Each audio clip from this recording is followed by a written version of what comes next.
Ako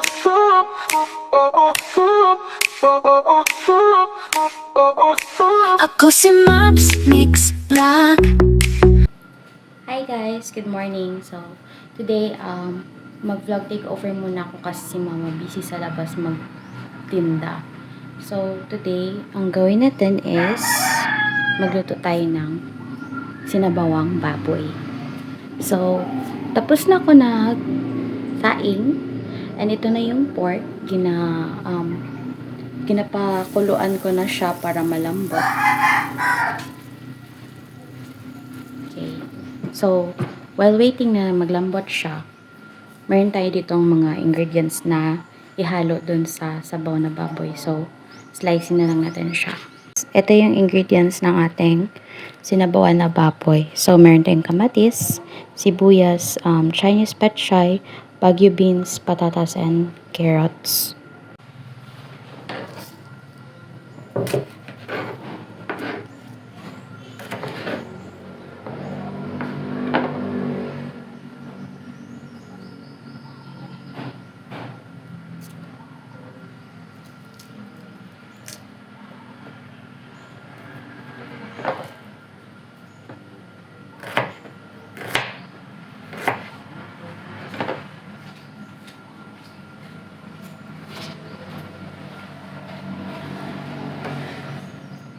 So guys, baka magtaka kayo bakit ko ginatanggal yung first layer ng sibuyas is because kasama niya yung balat. Kasi yung mga crops natin is, yun naman talaga yung may iwasan na may mga pest. May mga peste. So, ang mga farmers natin nagalagay ng mga pesticides and ng mga organic sprays. Though organic sprays ang ibang ginagamit nila, pero hindi pa rin siya safe. So, tayo as tao na nag-consume ng mga crops natin, kailangan aware din tayo na maging safe maggamit ng mga ingredients. Kasi, nandyan yan minsan sa first layer ng ating ingredients. So, kaya ako siya ginatanggal. Okay? Kasi baka may iba dyan mag-react na, sayang. Guys, mahal magkasakit. Hindi lahat ng bagay is safe. Totoo yan. So, tanggalin ko lang to. Ako lang ba? Or what? Kasi, ako pang magkuhan ako ng kamatis. Pang mag-size ako ng kamatis. Itanggal ko talaga yung buto. Kasi, based sa studies ko, sa school, yung mga buto-buto na mga ganyan is hindi siya maganda sa katawan kasi pwede siya ma-stuck sa ating appendix. You know. And pwede tayo magkaroon ng complications. So, alisin din natin yan siya. Yan. Sharon. Diba? Okay tayo. Dito natin ilagay ang waste natin. So, meron pa tayong half. Half lang yung ginamit ko sa dinagdag ko ng onion. Magamit pa natin yan siya. Okay. So, tipid-tipid lang. Kami dito kasi sa bahay, pag magluto kami, pag hindi naman maramihan, half-half lang talaga usually. Pero kasi ako, pag ako magluto, di talaga ako tipid sa lamas guys. Kasi yan talaga yung main ingredients bakit nagasarap ang pagkain natin. Ang lamas. Lamas is the key. So, huwag siyang tipirin. Yan. So, while busy si mama sa labas, ako dito sa loob, naiwan. Actually, kanina nag-edit ako, pero sabi ko, mag-12 na, so, gayat na ako ng dapat lutuin. Slice natin to. Siguro 3. Yan. Yan siya. Then, may water tayo dito sa taas, sa bowl. So, dito natin ilagay ang ating carrots and patatas para hindi siya mag-block. So, sorry if mauga kasi nasa round table nakapatong yung ating camera. Yan. So, meron na tayo ditong carrots na nagayat. Actually, nabalatan na yung patatas at saka carrots. So, ang gawin ko na lang is hiwain siya. Ayan. Hiwa-hiwain.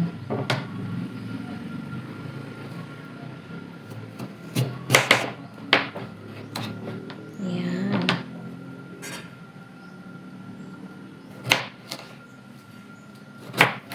Ang gulay masarap kainin pag medyo malaki-laki yung mga slice.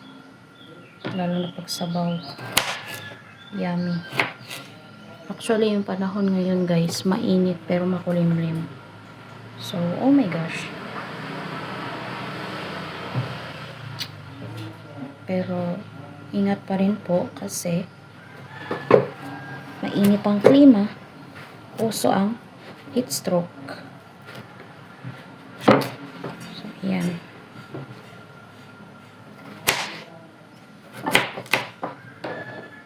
Okay. Then, yung Chinese petchay natin, tanggalin na natin yung wait. I-transfer ko muna to. Lamas natin dito. Hindi ako professional cook or chef. So, magkakaiba-iba tayo ng ways sa pagluluto. Different taste din tayo. So, no judgment lang, okay? Yan. Tanggalin lang natin yung dulo ng Chinese cabbage. Yan. Parang yung roots niya. So, yan.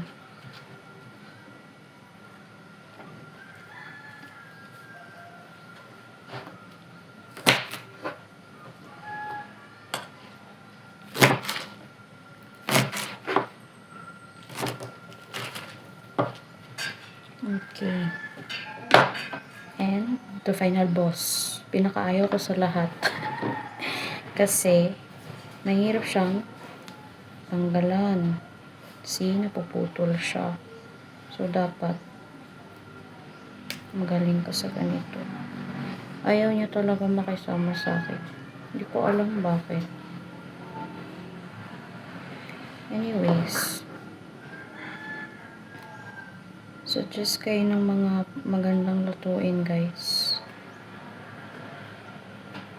Yung mga sikat na po tayo sa inyo. Para matry naman namin gawin.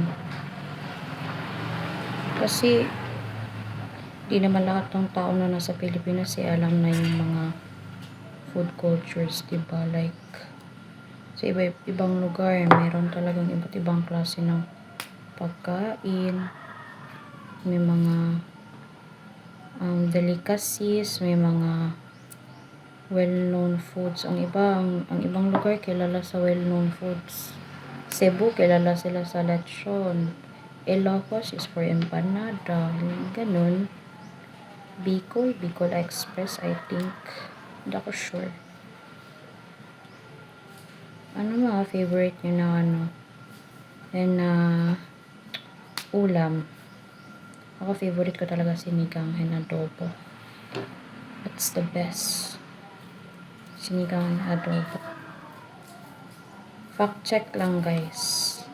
Ang pinakauna kong natutunan na ulam na lutuin is pansit and adobo. Wow naman! Wow!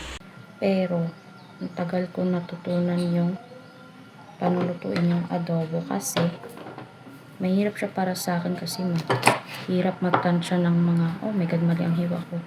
Kasi mali yung, mali. Mahirap tansyahin yung suka at saka toyo. Kaya, nahirapan ako, matagal ko na-achieve yung adobo para matutunan.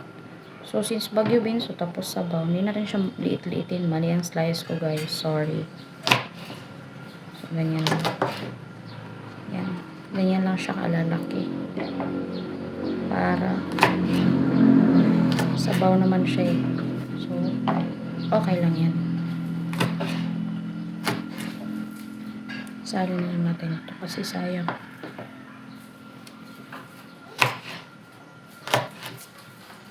Yan.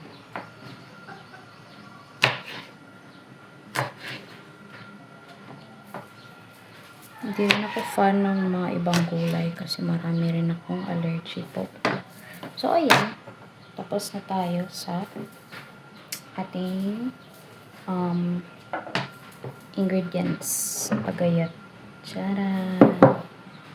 So, andito na yung sibuyas, kamatis, yung Chinese pechay, yung Baguio beans, yung patatas and carrots. So, while waiting sa ating baboy na maglambot, wait lang tayo.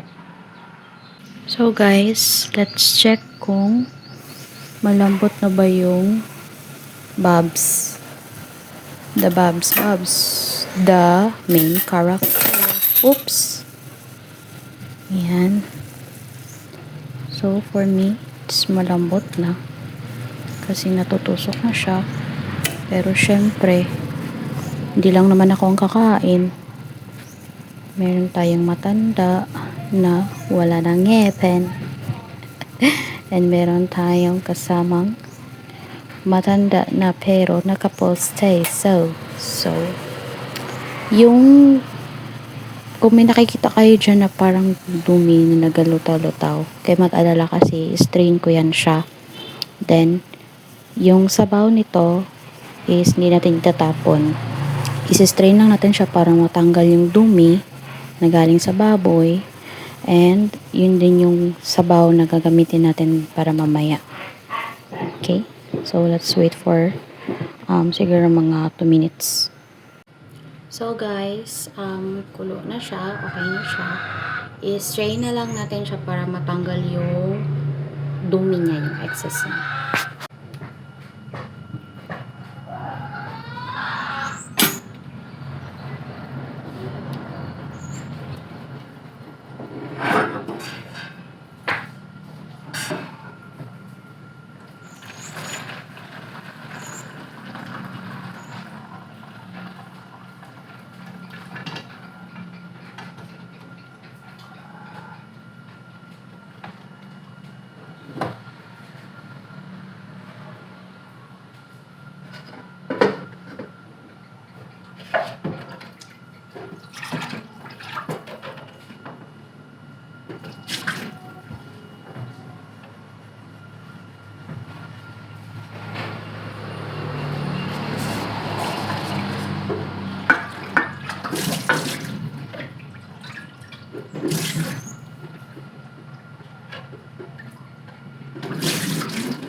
So guys, nabalik na natin yung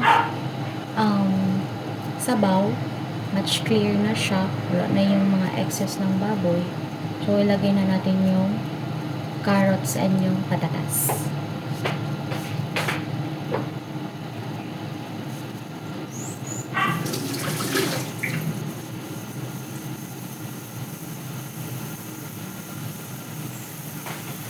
Sila yung ating unang ilalagay kasi sila yung tagal maluto.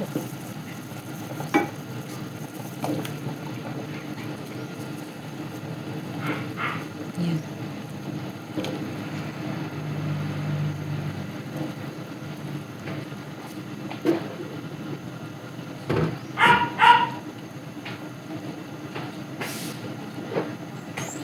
Ilagay na rin natin yung lamas, which is yung sibuyas at yung kamatis para magkalasa na yung sabaw natin later. Yan. Ayan na siya guys. Nagakulo na siya. Nandiyan na yung ating patatas and carrots and yung ating lamas. So, para sa akin, kulang pa yung tubig, which is yung sabaw. Dagdagan natin yan.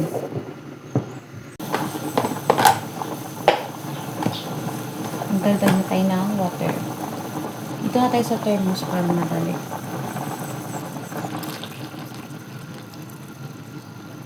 Yan, konti lang. Kasi maglagay pa tayo ng bubs. Baka mamaya mag-overflow na siya.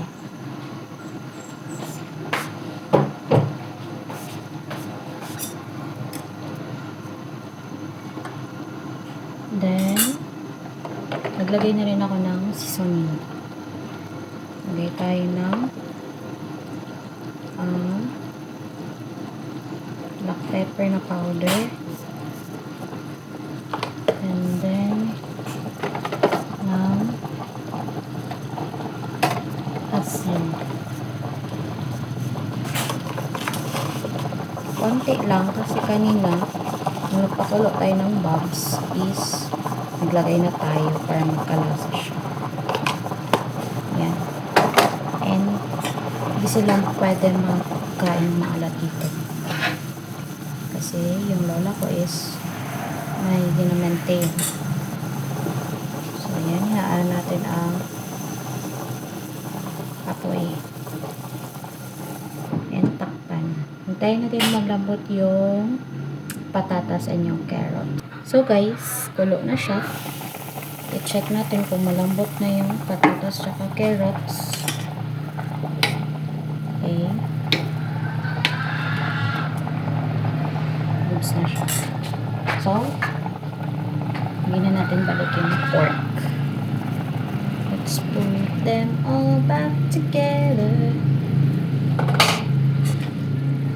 And, ilagay ko na rin yung Baguio beans and petchay. Chinese petchay. Para medyo maluto yung Baguio beans na lang. Ulog ko na yung Baguio beans. Ayan, siguro mga 1 minute. Saka natin ilagay ang Chinese petchay. Mas masarap ang gulay guys pag hindi siya overcook. Actually, dapat ang mga gulay is half cook lang. Kasi, yung sustansya niya nandun pa rin. Ilagay na lang natin. Para sabay na sila. Ang gulo. Ang gulo-gulo. Galing mo pala dyan ah. Hindi ko alam ah. Sorry guys. Actually, medyo masama ang aking pakiramdam. Masakit ang aking hips, ang aking balakang. Kasi, during nung time na nagpunta ako ng hospital para follow up, check up ang lola ko, is na-slide ako. So, gawa ng pagmamadali. Kaya, masakit ang aking hips. Ayan. Later ko na siya tikman kung anong kulang. Takpan natin siya ulit para maluto na siya. So guys, while waiting tayo sa ating sabaw maluto, magawa tayo ng juice natin. And ang gawin ko na juice is ito. I-add ko lang siya sa water. Pigaan ko lang tong lemon, itong orange, and itong calamansi. Pero itong lemon natin, siguro half lang ang gamitin natin dyan. So, i-slice ko lang muna sila. So, ayan guys. Start tayo mag-slice ng ating lime or calamansi. So, yan. Yung ating kutsilyo ay masyadong mapulis. Hindi ko alam kailan tayo matapos.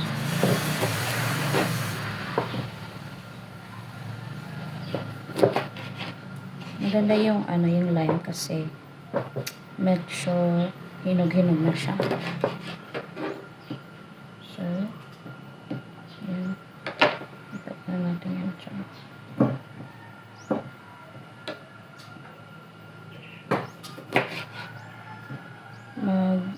Tayo.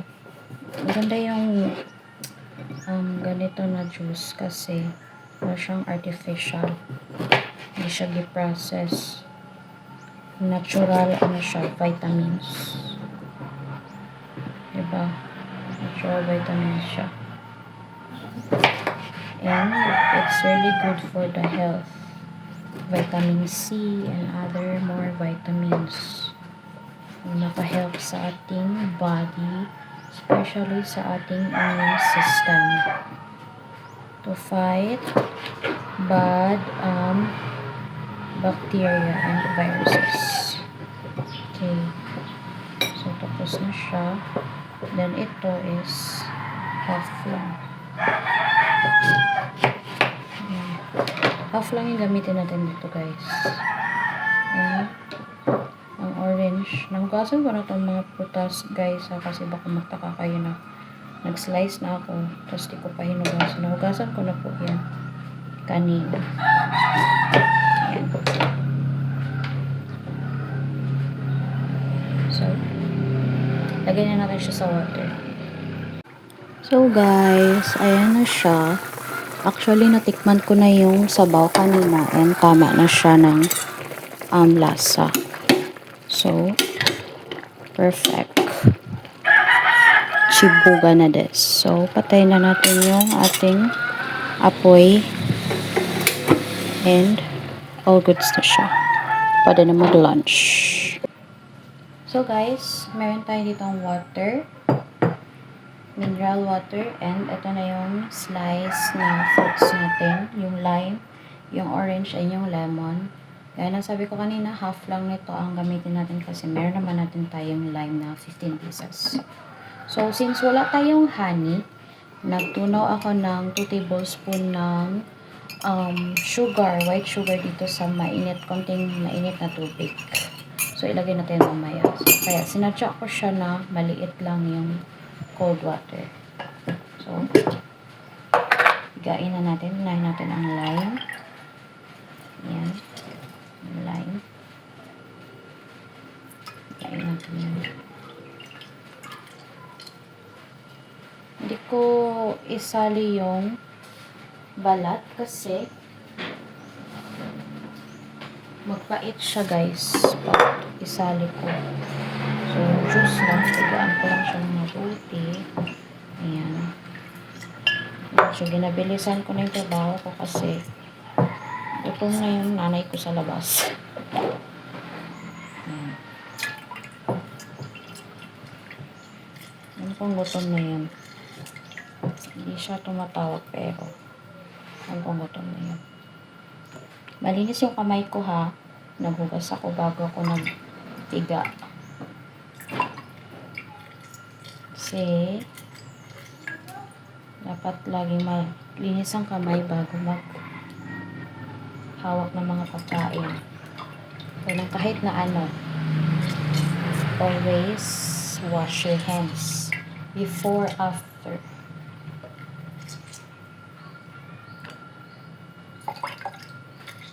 Ayan. Baka magtaka kayo may buto, ha. Okay lang yan, guys. Di naman yan lunukin, eh.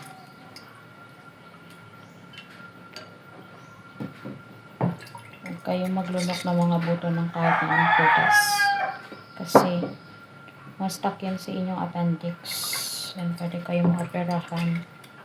Pwede kayo magkaroon ng appendicitis or any complications. Yan. So, then next natin ang lemon.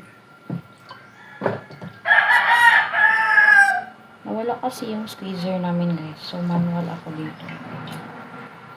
Yan. Itong lemon ang papasok natin dyan mamaya sa ating water para mas masarap siya. And mas malaki kasi yung portion niya compare dun sa lime. sa kalamansi. Yan.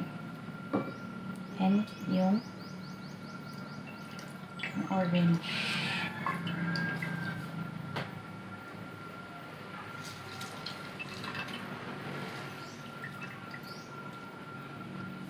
Pwede rin natin yan siya isama later. Sila dalawa ng lemon. Actually, masarap masyado itong orange na nabili namin kasi matamis. Kaya hindi na masyadong marami yung sugar na i-add ko. Okay. Yan.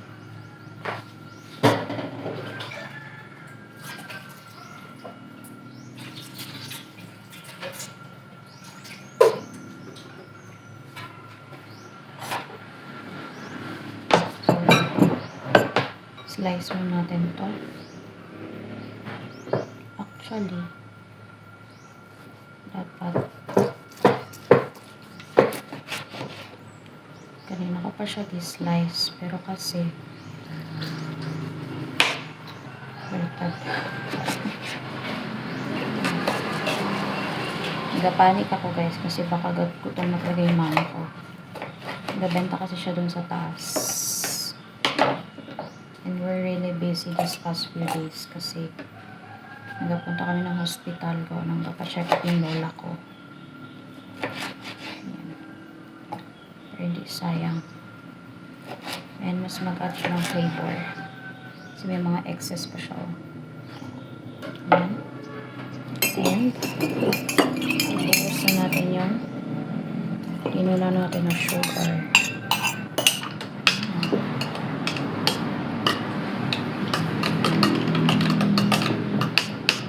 See guys, yun siya.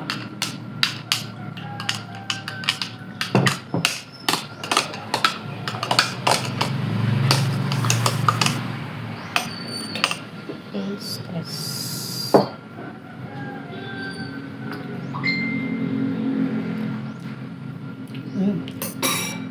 Sarap. Hindi ko na siya lagyan ng sugar. Para sa akin, hindi ko na siya lagyan ng sugar kasi matamis naman na siya. So, nag-iisip ako kung lagyan ko siya ng chia or hindi na.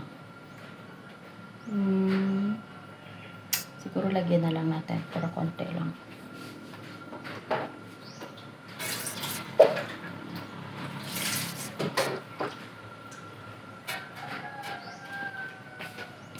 Chia. May chia kasi tayo dito, chia seeds.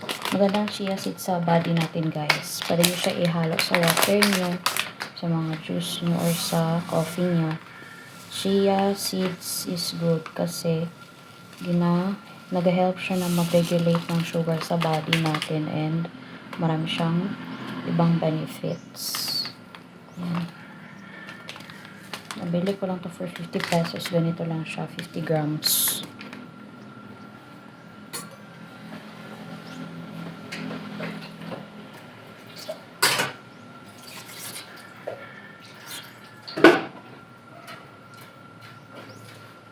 Nugasan ko yung spoon na ginamit ko kanina sa pag-test.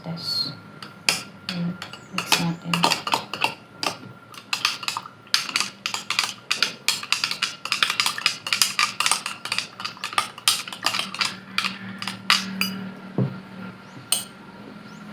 May mga juice pa na naiwan. So, ayan.